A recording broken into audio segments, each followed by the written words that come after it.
Ada sebuah hadis yang dhaif. Hadisnya dhaif. Tidak boleh jadikan akidah kita, tapi hanya sekedar untuk didengar sah-sah saja. Apa kata Rasul? Bahwa Al-Mahdi dibaiat nanti di bulan Muharram. Diawali dengan terjadi hantaman meteor ke muka bumi pada bulan Ramadan, di pertengahan Ramadan pada hari Jumat. Kalian larilah ke dalam rumah-rumah kalian, tutuplah pintu dan jendela kalian rapat-rapat. Masuklah ke dalam kamar, sujudlah kalian baca subhanallah, subhanallah. Siapa yang membaca itu, dia akan Allah selamatkan. Yang tidak melakukan itu, dia akan binasa celaka. Maka qadarullah bertepatan 1441 besok ini, pas hari Jumatnya tanggal 15 Ramadan, hari Jumatnya 1441 besok. Apakah ini Allah Alam? Tapi hadis ini dhaif. Kata Ustaz Syafiq Basalamah, ini hadisnya malah maudhu katanya. Ya, dia bacakan riwayat dari Syekh Ibnu Jauzi, tapi saya mendapatkan hadisnya dhaif. Cukup sebagai informasi bagi kita. Yang jelas tanda-tanda yang lain mendukung. Nah, kaum muslimin yang kami muliakan, melihat tanda-tanda ini semua, jika benar demikian, berarti dari Oktober, November, Desember, Januari, Februari, Maret, April, Mei kita Ramadan. Tinggal Juli ya, Mei, 7 bulan lagi ke depan kita Ramadan. Waktu kita sempit, menjelang waktu sempit ini akan banyak kejadian-kejadian alam yang mengerikan. Lihat saja, kalau ini benar-benar terjadi, berarti sah. Jika belum terjadi, kita berlapang dada, kita senang dan bangga, kita sujud syukur, dan kita diberi oleh Allah kelapangan dan kesempatan lagi ke depan. Jika terjadi, jika tidak, bersyukur kita sama-sama. Jika terjadi, harusnya setelah saya sampaikan, bapak-bapak ibu melakukan persiapan. Sebab apa? Sebab akan banyak bencana-bencana alam yang mengerikan yang akan terjadi. Baik Indonesia, baik Asia Tenggara, baik Asia Tengah, baik Arab, Afrika, Amerika, Eropa, negara-negara di dunia akan menyaksikan banyaknya kejadian besar yang akan menimpa bumi ini. Ditambah dengan banyaknya pertikaian, pertumpahan darah, wa kathural haraj, wa kathural haraj, wa kathural haraj. Jadi kuncinya saya kasih tahu, yang pertama, kalau ini belum terjadi maka belum. Yang pertama, meninggal dulu salah seorang di antara manusia yang paling dicintai orang beriman, dan kematiannya marah orang beriman satu bumi. Itu kunci yang pertama. Yang kedua, ada bintang berekor mengelilingi bumi selama 3 sampai 7 hari, di mana seluruh orang beriman seluruh manusia menyaksikan kejadian itu. Jadi bintang berekor ini Pak, nggak pakai alat pun kita bisa melihatnya nanti. Nggak pakai alat, dengan mata telanjang. Bintang berekor ini mengelilingi bumi antara 3 sampai 7 hari. Kalau terjadi pada masa kita sampai Ramadan besok, berarti bersiap-siaplah kalian, kata Rasulullah. Persiapkan makanan yang dapat bertahan selama 1 tahun, dan selamatlah diri kalian dan keluarga kalian. Saat itu saya anjurkan, larilah meninggalkan kota dan pinggir-pinggir pantai. Jauhkanlah diri dari gunung-gunung meletus, dan berikanlah diri kita di tempat-tempat yang tersedia sumber mata airnya banyak, tanahnya subur untuk bercocok tanam, dan kapling-kaplingan tanahnya sudah milik kita. Bangunlah rumah-rumah sederhana untuk tempat bertahan kita dari masa-masa fitnah, masa-masa chaos. Hal itu sudah disaksikan, tapi saya anjurkan sih dari sekarang Pak. Dari sekarang, jangan nanti udah terjadi baru nampak. Saat itu kita siapkan. Saya rasa sulit itu Pak. Saya rasa sulit untuk persiapkan diri. Kalau iya sekarang, sementara belum dipakai, serahkan ke Tahfiz Quran untuk dijadikan sebagai lembaga tahfiz yang bisa dikelola untuk pendidikan Al-Quran di sana. Tapi setelah terjadi, kita semua sudah punya tempat di mana kita lari dari tepi pantai, dari kota-kota besar, dari tempat gunung-gunung meletus. Ini kota besar loh ya. Jabodetabek secara merata adalah kota-kota besar. Saran saya, dari sekarang sudah bikinlah tempat di puncak-puncak bukit yang punya sumber mata air.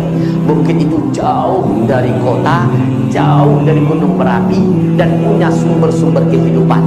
Ini yang saya sarankan Pak. Maaf kalau boleh saya beri pilihan, untuk orang Sumatera, larilah ke Sumatera. Kalau Jawa, saya kurang begitu yakin dengan keamanan Jawa. Waqatul haraj, sangat banyak nanti terjadi haraj. 3 kali Nabi mengatakan. Para sahabat bertanya, qalu wa mal haraj? Apa yang kau maksud dengan haraj ya Rasulullah? Nabi menjawab, al-qatlu, al-qatlu, al-qatlu. Akan banyak terjadi pembunuhan, pembantaian, pembunuhan, pembantaian, pembunuhan, pembantaian. Karena kelaparan karena kesusahan hidup. Manusia akan saling berlomba-lomba bertahan hidup dengan cara apa saja, walaupun membunuh tetangganya sendiri. Hadis Sahih Bukhari di kitab Al-Adabul Mufrad. Demi sepotong roti, demi segenggam beras, orang rela membunuh tetangganya sendiri. Itu hanya terjadi kalau tinggal di tengah-tengah komunitas fasik, komunitas yang jahil. Mereka tidak akan peduli, Pak, yang penting bisa bertahan hidup. Nah, untuk saya sarankan kepada Bapak Ibu, mumpung masih ada kesempatan, itulah 7 bulan ke depan. Ustaz, kalau nggak terjadi bagaimana? Ya sama-sama bersyukur kita pada Allah. Sama-sama bersyukur. Tempat itu biarkan untuk lembaga tahfiz Quran mengelola para calon-calon hafiz. Kita wakafkan penggunaannya. Tapi kalau sudah betul-betul terjadi, kita sudah tahu kemana tempat kita kumpul bersama-sama. Begitu yang saya maksud. Ya, ada ruginya tidak? Tidak. Saya juga anjurkan betul kepada bapak-bapak ibu-ibu yang bisa mendengar dan yang mau percaya. Siapa yang punya duit sekarang ini, kalau bisa segera jadikan tabungannya berbentuk emas. Jadikan tabungannya berbentuk emas. Simpan. Silent, diam-diam. Cukup suami istri yang tahu. Jangan habis belanja emas, foto pula emas. Sebarkan di grup. Kajian Usma tadi saya sudah mulai beli emas. Disatroni maling, Pak. Diam-diam saja. Ada duit sedikit beli emas, ada duit sedikit beli emas, ada duit sedikit beli emas. Kenapa demikian? Nabi kita benar-benar menekankan nanti di akhir zaman kalian semua akan kembali menggunakan emas dan perak sebagai mata uang kalian. Emas dan perak. Saat itu uang-uang kertas kalian akan berserakan di pinggir jalan, menjadi kertas-kertas yang tidak berguna dan tak berharga, dipermainkan oleh anak-anak kecil kalian seperti daun-daun menguning yang berguguran dari batang pohon. Akan kembali kepada emas. Bill Gates telah menyebutkan kepada kita bahwa bersiap-siaplah menuju kepada kehancuran ekonomi global yang menjadikan uang tidak lagi ada nilainya.